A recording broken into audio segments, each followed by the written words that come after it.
আসসালামু আলাইকুম, welcome to my YouTube channel always math and English care. আশা করি সবাই ভালো আছেন। আজকে আমরা একটি ভিন্নধর্মী ক্লাস নিয়ে হাজির হয়েছি আপনাদের সাথে। আর এই মধ্যে যারা এই ভিডিওটি দেখছেন, এখনও যারা চ্যানেলটিকে সাবস্ক্রাইব করেন নাই, চ্যানেলটিকে সাবস্ক্রাইব করে চ্যানেলটির সাথে থাকুন। আর বিশেষ করে এসএসসি পরীক্ষার্থী যারা আছো, অবশ্যই তোমাদের জন্য এই ভিডিওটি খুবই গুরুত্বপূর্ণ। কারণ এই ক্লাসটির মধ্যে আমি বৃত্ত সম্পর্কে খুঁটিনাটি যে বিষয়গুলো আছে এবং যেখান থেকে পরীক্ষা প্রশ্ন করে ওই প্রশ্ন অ্যানালাইজ করে আমি এখানে এই ভিডিওটি আজকে সাজিয়েছি। অবশ্যই ভিডিওটি একটু ধৈর্য সহকারে দেখার জন্য আমি বলবো, কারণ এখানে ইন টোটালে মোটামুটি যে আলোচনা আছে এটা খুবই গুরুত্বপূর্ণ। আর এখান থেকে কোনো না কোনো বোর্ডে প্রশ্ন আসছেই। এটা আমরা আগেও দেখেছি, বিগত প্রশ্ন থেকেও আমরা দেখেছি যে এই জায়গা থেকে বিভিন্ন বোর্ড কোশ্চেন হয়। এটা 100% কম্পালসারি। তো এই কারণে আমি বলবো যে এই ভিডিওটি না টেনে সম্পূর্ণ দেখার জন্য রিকোয়েস্ট রইল। বৃত্তের সম্পর্কে বলতে গেলে আগে বৃত্তটা কি এটা আগে আমার জানতে হবে।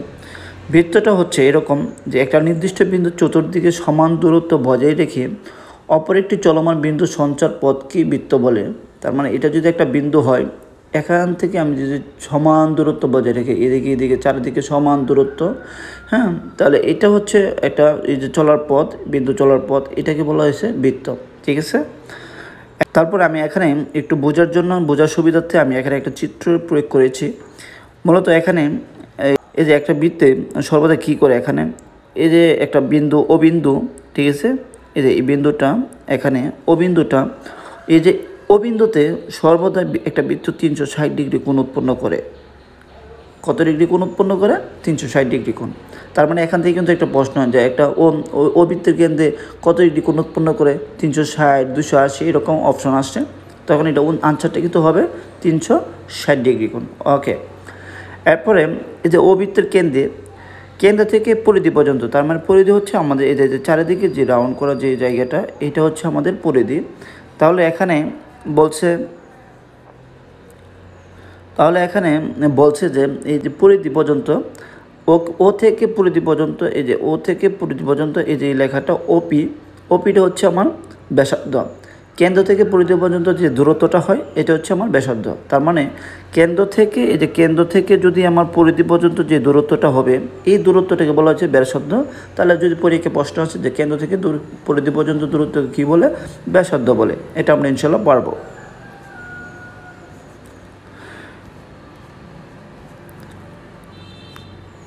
এরপর ওই যে ও বৃত্তের কেন্দ্রে, ঠিক আছে, বৃত্তের কেন্দ্রগামী যে কোনো যাই হচ্ছে ব্যাস।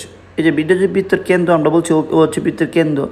এখানে এই যে এ আর বি, এই দুইটা যদি আমি যোগ করে দিই, এই বিন্দুটা আর এই বিন্দুটা, এ থেকে বি পর্যন্ত যতটুকু দূরত্ব, এবং এখানে এটা কিন্তু কেন্দ্র দিয়ে গেছে, যে এখানে এই মাঝ বরাবর কেন্দ্র দিয়ে গেছে। এই কারণে বৃত্তের কেন্দ্রগামী যে কোনো যাই হবে ব্যাস। তার মানে এটা হচ্ছে এ বি হচ্ছে এই বৃত্তের এই চিত্রের হচ্ছে ব্যাস। তাহলে এখানে এই এবি হচ্ছে বৃত্তের ব্যাস। তাহলে এখানে এই এবি হচ্ছে এই বৃত্তের ব্যাস। এটা আমাদের ক্লিয়ার হয়ে গেল। তার মানে এটা যদি আমাদের পরীক্ষায় প্রশ্ন আছে বৃত্তের কেন্দ্রগামী যে কোনো যাই কি হয়, তাহলে আমরা দেবো এটা ব্যাস হয়। তাহলে এখানে এটা হচ্ছে এবি হচ্ছে আমাদের ব্যাস। এরপর এটা দেখো যে ব্যাস ও বৃত্তের বৃহত্তম যা, এবি, এই যে এবি এটা কিন্তু বৃত্তের একটা বৃহত্তম যা। এটা যেমন এবি যেমন ব্যাস, এবং যদি বলা হয় যে বৃত্তের বৃহত্তম যা কোনটি, তখন এই ব্যাস কেন্দ্র দিয়ে যে যাটা গেছে, যেটা আমার ব্যাস, সেটাই কিন্তু বৃত্তের বৃহত্তম যা। ঠিক আছে। এরপরে দেখো এই যে সি আর ডি, এই দুইটা বিন্দু, এই সিডি বিন্দু হচ্ছে একটা বৃত্তের ছেদক। এখানে এই যে সি বিন্দুটা এখানে ছেদ করছে, তারপর ডি বিন্দুটা এখানে ছেদ করছে বৃত্তের। এই কারণে সিডি হচ্ছে বৃত্তের ছেদক। ওকে। আর হচ্ছে যে ইএফ, এই যে এই জায়গাটা, ইএফ হচ্ছে ব্যাস ভিন্ন একটা যা। ঠিক আছে। তার মানে হচ্ছে কেন্দ্র ব্যতীত বৃত্তের যেদিক দিয়ে যাক না কেন, এটা হচ্ছে আমার যা হবে। ঠিক আছে। ওকে। এরপর দেখো এখানে আমি এই যে টি আর এম স্পর্শক, এই যে এখানে বৃত্তের বাইরে থেকে এটা হচ্ছে বৃত্তের স্পর্শক। এ বিন্দুটা হচ্ছে এই যে টিএম, এই যে এ বিন্দু এখানে স্পর্শ করে গেছে, এই কারণে টিএম হচ্ছে বৃত্তের স্পর্শক।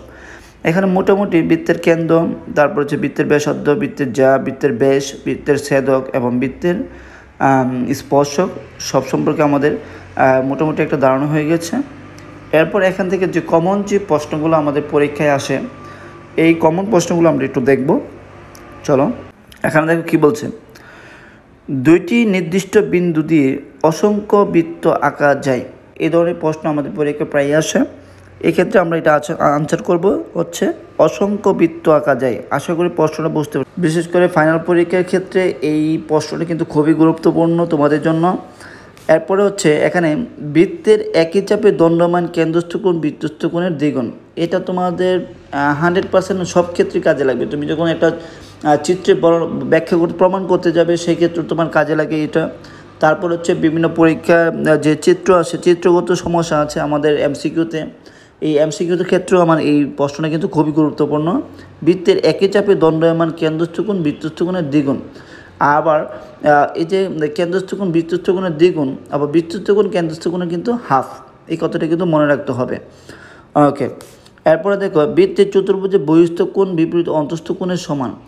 এই প্রশ্নটাও কিন্তু তোমাদের ওই এমসিকিউর ক্ষেত্রে খুবই কাজে লাগে। কারণ এখানে বৃত্তের চতুর্ভুজে বহিস্থ যে কোণটা থাকবে এর বিপরীত অন্তস্থ কোণও কিন্তু সমান হবে।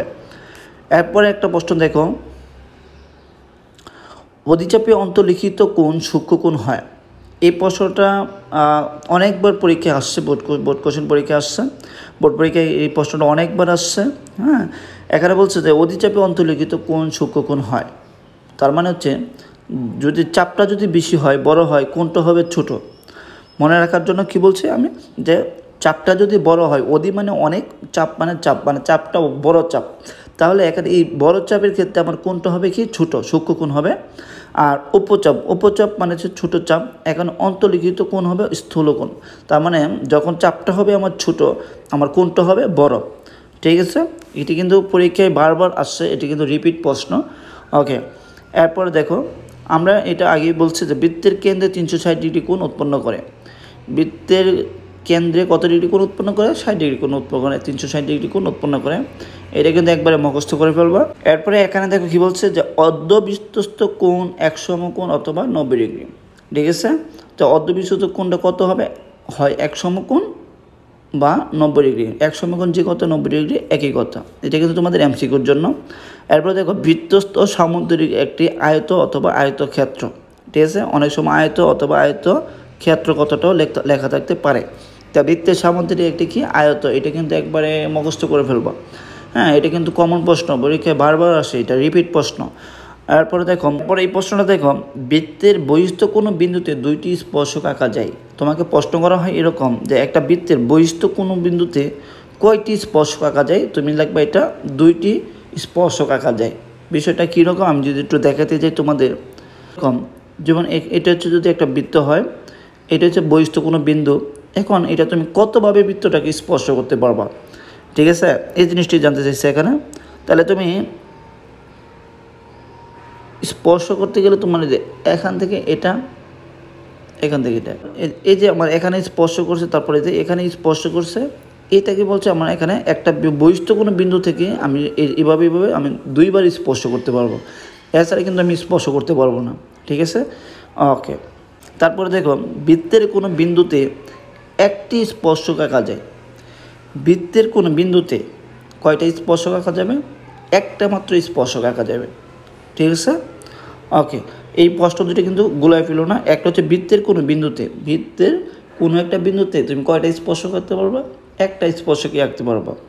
ঠিক আছে, আর হচ্ছে আমার বৃত্তের বহিস্থ কোনো বিন্দু থেকে তুমি কয়টা স্পর্শ আঁকতে পারবা? 2টি স্পর্শ আঁকতে পারবা। আশা করি এই বিষয়গুলো তোমাদের কনসেপ্টগুলো ক্লিয়ার হয়ে গেছে। এই বৃত্তের সম্পর্কে যে খুঁটিনাটি যে বিষয়গুলো ছিল এবং যেগুলো পরীক্ষায় বারবার রিপিট করে, এই প্রশ্নগুলো আসলে তোমরা খুব সুন্দর করে বুঝতে পেরেছ। এখন আমরা চলো বৃত্তের উপর কিছু গাণিতিক সমস্যা দেখি। নিচের চিত্রে আলোকে 17 ও 18 নং প্রশ্নের উত্তর দাও। ঠিক আছে, এখানে এটা বলছে ও কেন্দ্র বিশিষ্ট বৃত্তের এ বি যা এবং এর মধ্যবিন্দু হচ্ছে ডি। ঠিক আছে, আমার এখানে বলে দিয়েছে, দেখো ও সমান সমান হচ্ছে 5, তারপর হচ্ছে তোমার এই ও ডি সমান সমান হচ্ছে তোমার 4। তাহলে আমার এই এর মান জানতে চাইছে, তাহলে আমরা পিথাগোরাসের সূত্রের সাহায্যে এটা কিন্তু আমরা বের করতে পারি। তো আমরা জানি যে পিথাগোরাস সূত্র হচ্ছে তোমার, তাহলে এখানে হবে 5 স্কোয়ার সমান সমান হচ্ছে আমার 4 স্কোয়ার প্লাস হচ্ছে এডি। তাহলে এখানে দেখো এটা কত হচ্ছে, তাহলে এখানে এটা হচ্ছে 25, এটা হচ্ছে আমার 16 প্লাস হচ্ছে এডি।